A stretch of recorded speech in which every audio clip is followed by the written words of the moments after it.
I remember you said that death is psychologically just as important as birth, and like it's an integral part of life, but surely it can't be like birth if it's an end, can it? Yes, if it's an end. And there we are not quite certain about this end. Because, you know, there are these peculiar faculties of the psyche, that it isn't entirely confined to space and time. You can have dreams or visions of the future. You can see round corners and such things. Only ignorance deny these facts. It's quite evident that they do exist and have existed always.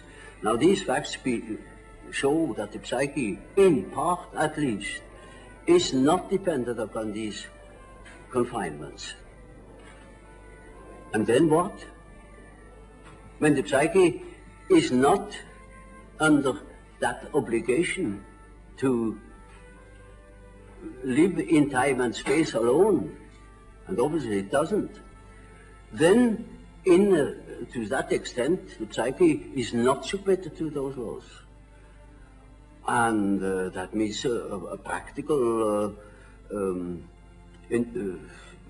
continuation of life, of a sort of psychical existence beyond time and space. Do you yourself believe that death is probably the end, or do you believe that? Well, I can't say. You see, the word belief is a difficult thing for me. I don't believe. I must have a reason for a certain hypothesis. Either I know a thing, and when I know it, I don't need to believe it.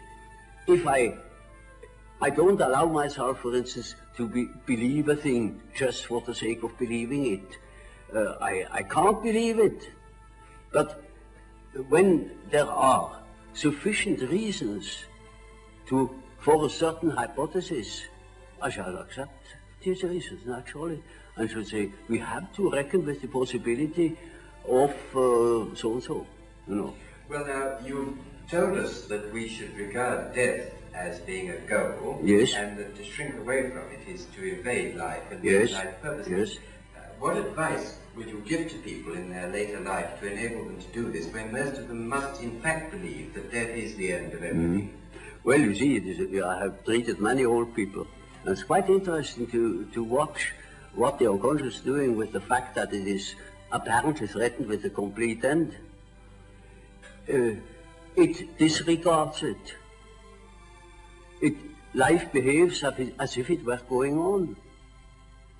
And so I think it is better for old people to live on, to look forward to the next day, as if he had to spend centuries. And then he lives properly. But when he is afraid, when he doesn't look forward, he looks back, he petrifies, he gets stiff and he dies before his time.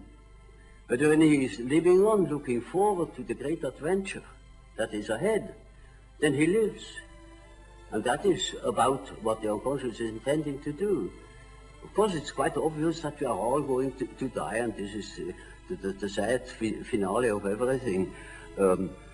But nevertheless, there is something in us that doesn't believe it, apparently. But this is merely a fact, a psychological fact. Doesn't mean to me that it proves something. It is simply so. For instance, I may not know why we need salt, but we prefer to eat salt too, because you feel better. And so when you think in a certain way, you may feel considerably better. And I think if you think along the lines of nature, then you think properly.